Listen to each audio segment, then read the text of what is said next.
नमस्कार, आप देख रहे हैं बुलंद आवाज पूजा सिंह के साथ। दोस्तों, हाजिर हूँ एक नया वीडियो लेकर। आज बात करेंगे आकाश आनंद पर लगातार निशाना साध रहे उत्तर प्रदेश के पूर्व मुख्यमंत्री और समाजवादी पार्टी के मुखिया अखिलेश यादव। जब से बहुजन समाज पार्टी की 9 अक्टूबर को लखनऊ में भव्य महारैली आयोजित हुई है, तब से लगातार विपक्ष के होश उड़े हुए हैं, खासकर विपक्ष के। जी हाँ, जितनी कहना चाहिए कि इनसिक्योरिटी भारतीय जनता पार्टी को शायद हो रही हो, उससे कहीं ज्यादा समाजवादी पार्टी अपने आप को बेहद असुरक्षित महसूस कर रही है।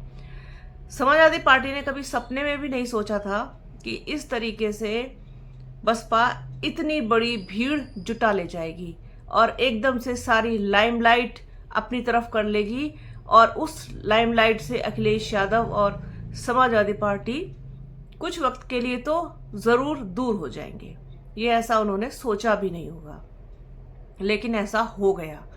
उसके बाद आप देखिए कि हाल में ही अखिलेश यादव ने जिस तरीके से आकाश आनंद पर टारगेट किया, आकाश आनंद को टारगेट किया, आकाश आनंद पर निशाना साधा कि वो बहुजन समाज पार्टी के लिए तो कम और बीजेपी के लिए ज़्यादा उपयुक्त हैं, बीजेपी के लिए ज़्यादा बेहतर हैं। तो इस तरीके की बातें जब कोई करता है तो समझ लीजिए कि उसकी इनसिक्योरिटी किस लेवल पर होगी। और उस वक्त आपने अगर ध्यान दिया हो और गौर किया हो अखिलेश यादव की बॉडी लैंग्वेज पर, उनका जो चेहरा मोहरा था, उससे साफ तौर पर पता चल रहा था कि किस कदर वो असुरक्षित महसूस कर रहे हैं खुद को। अभी आकाश आनंद ने यूपी में एंट्री नहीं ली है। उनके सामने अभी लक्ष्य है बिहार के चुनाव का। बिहार चुनाव की जिम्मेदारी के बाद जब आकाश आनंद फ्री होंगे, तब उनको बसपा सुप्रीमो मायावती उत्तर प्रदेश में एंट्री करा सकती हैं।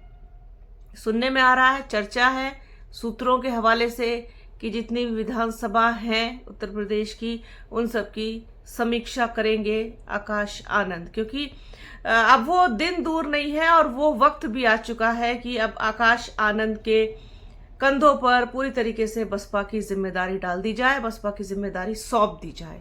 तो लोग इंतजार कर रहे हैं उत्तर प्रदेश में आकाश आनंद का। हर जिले में इंतजार हो रहा है आकाश आनंद का कि कब वो आएंगे और यहाँ पर मीटिंग्स करेंगे, जनसभाएं करेंगे, लोगों से मिलेंगे और लोगों का फीडबैक लेंगे, लोगों से जुड़ेंगे और उनकी समस्याएं सुनेंगे जो भी कुछ हैं।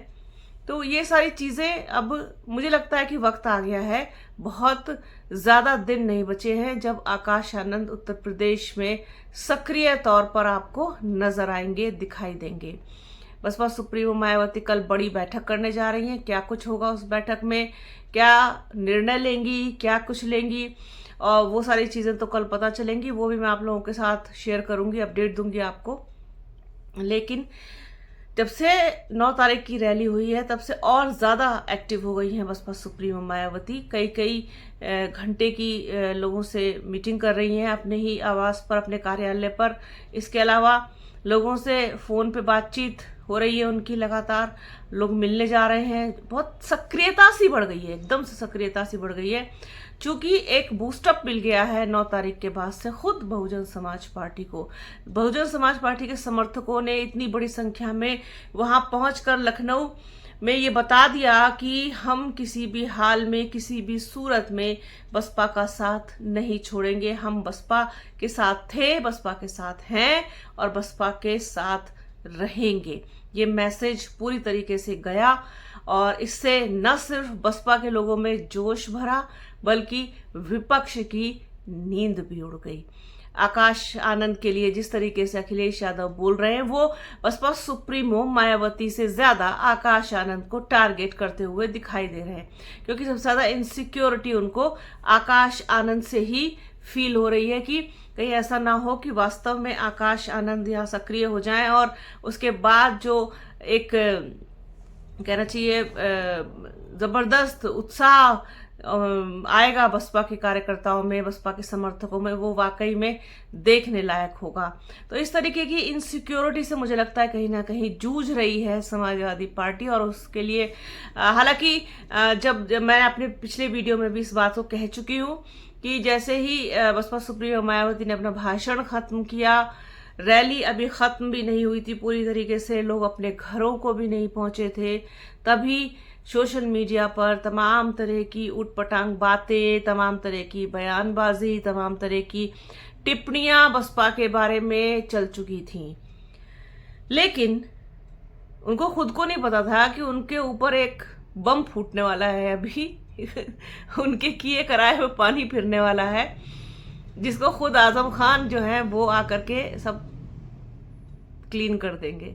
तो वही हुआ, आजम खान का बयान आ गया, उनका इंटरव्यू आ गया, बयान क्या आ गया, उनका इंटरव्यू आ गया छोटा सा, जिसमें उन्होंने सारी चीज़ें बसपा सुप्रीमो मायावती के बारे में कही थी।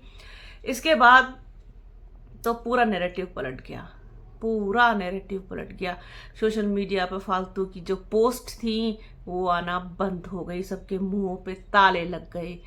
अखिलेश यादव का फेसबुक अकाउंट जो तब गलत भ्रामक खबरें फैलाने के लिए बंद कर दिया गया, उसके बाद उसको खोल दिया गया। मास रिपोर्टिंग हुई बहुत ज़बरदस्त। तो ये सारी चीज़ें हुई जो समाजवादी पार्टी के अगेंस्ट गई, कांग्रेस वाले लोगों के अगेंस्ट गई, जिन्होंने नैरेटिव फैलाने की कोशिश की थी। तमाम लोगों ने बड़े सक्रिय होकर के बयान दिए थे। अभी फिलहाल तो अब इधर कोई दिखाई नहीं दे रहा है।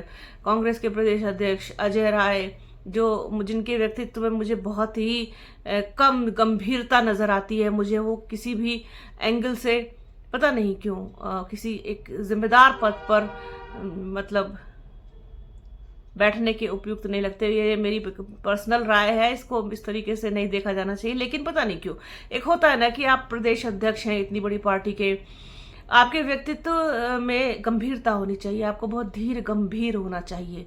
आप क्या कह रहे हैं, क्या कहने जा रहे हैं, किसके बारे में बोलने जा रहे हैं, ये तो खैर आजकल की राजनीति का चलन हो गया है। ये तो बड़े बड़े जो नेता हैं वो नहीं सोचते कि हमको क्या कहना है क्या नहीं कहना है। हर व्यक्ति अपनी आपको एक मतलब एक सुपीरियरिटी के साथ प्रेजेंट करने की कोशिश करता है, फिर वो चाहे एक आम आदमी हो चाहे नेता हो, गलती नहीं है किसी की। लेकिन गंभीरता होना चाहिए व्यक्तित्व में, जो इतने बड़े जिम्मेदार पद पर अगर आप बैठे हैं। तो खैर, तो वो सब लोगों का आया। फिर कांग्रेस की जो राष्ट्रीय प्रवक्ता हैं सुप्रिया श्रीनेत, उनका भी स्टेटमेंट आया था। बड़ी दबी दबी जबान में उन्होंने बसपा सुप्रीमो मायावती की आलोचना की थी कि उन्होंने सरकार के खिलाफ कुछ नहीं बोला, मुद्दों पर नहीं बोला। पहले पूरा भाषण सुन लीजिए, क्या क्या बोला, क्या क्या कहा, किसके बारे में क्या कहा, तुरंत ही टिप्पणी चालू कर देते हैं। तो ये बहुत ही ज़्यादा कहना चाहिए इमेच्योरिटी का जो एक परिचय होता है वो होता है। पहले आप रुकिए, ठहरिए, जानिए, तोलिए, सब चीज़ों को मापिए, उसके बाद अपनी राय दीजिए, टिप्पणी दी अगर ज़रूरी हो तो। अनर्गल टिप्पणियों से तो वैसे भी बचना चाहिए। तो सोचने विचारने की जो एक कहना चाहिए कि शक्ति होती है और एक धैर्यता होती है, वो तो बिल्कुल ही गायब हो चुकी है लोगों के अंदर से। खैर, पूरा नैरेटिव जिस तरीके से बनाया था वो उसी तरीके से धुआं बन करके उड़ गया हवा में। अब आकाश आनंद को टारगेट कर रहे हैं। आकाश आनंद को जितना टारगेट करेंगे बसपा को उतना ज्यादा फायदा होगा। बसपा सुप्रीमो मायावती को जितना ज्यादा टारगेट करेंगे उतना ज्यादा बसपा को फायदा होगा। ये लोग इस बात को खूब अच्छी तरीके से जानते हैं। तभी तो देख लीजिए कि थोड़ा बहुत दबी दबी जबान में आलोचना भले कर दें, लेकिन बहुत खुल के कोई नहीं बोलता। बसपा सुप्रीमो मायावती की निंदा करना, उनकी आलोचना करना इतना आसान काम नहीं है। सब लोग बखूबी जानते हैं।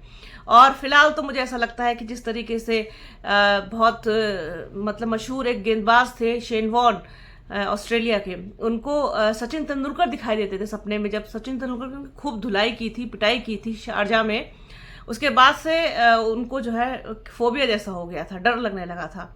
उन्होंने इसका जिक्र भी किया था कि मुझे बिना मैच के भी जब सपने आते हैं तो उसमें सचिन तेंदुलकर आते हैं और वो मेरी खूब धुलाई और पिटाई करते हैं। मुझे लगता है उसी तरीके के कुछ सपने इस वक्त आकाश आनंद को आ रहे हैं, उस रैली सॉरी अखिलेश यादव को आ रहे हैं, माफ़ कीजिएगा मेरे ज़बान से निकल गया, अखिलेश यादव को आ रहे हैं कि जब से वो रैली का दृश्य देखा है उन्होंने, तब से उनके सपने मुझे लगता है बसपा सुप्रीमो मायावती और आकाश आनंद ही आ रहे हैं। खैर ये एक मजाहिया बात थी, तो यहाँ मैंने जरा से चुटकी ले ली। तो ये सारा सीन चल रहा है फिलहाल। कल की बैठक पर हमारी नज़र बनी हुई है, आप लोगों के साथ ज़रूर शेयर करूंगी ये जो भी कुछ अपडेट होगा। तो आकाश आनंद को लगातार निशाना बना रहे हैं अखिलेश यादव। अब ये उनका अपना ओपिनियन हो सकता है जो भी है। तो आज के इस वीडियो में फिलहाल इतना ही, आगे भी जो कुछ होगा आप लोगों के साथ ज़रूर शेयर करेंगे। और आज का वीडियो कैसा लगा कमेंट बॉक्स में ज़रूर बताइएगा। वीडियो को लाइक कीजिए, चैनल को सब्सक्राइब कीजिए, बेल आइकन घंटी जैसी आकृति ज़रूर दबाइएगा जिससे कि आने वाले वीडियो का नोटिफिकेशन आपको मिल सके। वीडियो को प्लीज़ पूरा देखिएगा, ज़्यादा से ज़्यादा शेयर कीजिएगा। अपना और अपनों का बहुत ख्याल रखिए। जल्द मिलूंगी आपसे एक नए वीडियो में, एक नए मुद्दे के साथ, एक नई चर्चा में। तब तक के लिए जय हिंद।